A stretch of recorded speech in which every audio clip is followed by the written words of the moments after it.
இந்திய விடுதலை போராட்டத்திலையும் தமிழ்நாட்டின் வரலாற்றிலேயும்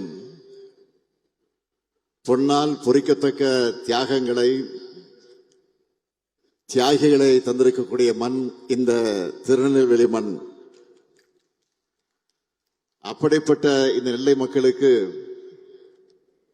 ஒரு மகிழ்ச்சியான செய்தியை பகிர்ந்துக்க நான் விரும்புகிறேன்.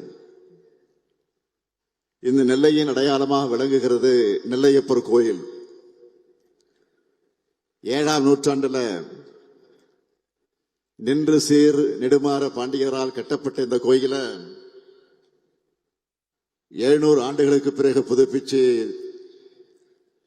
திருப்பணிகள் செஞ்சவர் நம்முடைய தலைவர் கலைஞர் அவர்கள்.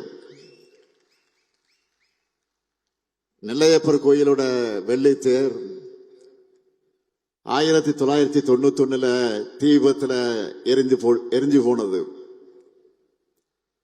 கடந்த பிப்ரவரி மாதம் தான் இதே நெல்லைக்கு வந்தப்போ மீண்டும் அந்த வெள்ளித்தேர் ஓடும்னு அறிவிச்சேன். மகிழ்ச்சியோடு சொல்றேன், இப்போ அதுக்கான பணிகள் எல்லாம் முடிஞ்சிடுச்சு. இன்னும் சில நாட்கள்ல, அதாவது ஜனவரி மாதத்துல முதல் வாரத்திலிருந்து அந்த வெள்ளித்தேர் ஓடும்னு மகிழ்ச்சியோடு நான் தெரிவிக்க விரும்புகிறேன்.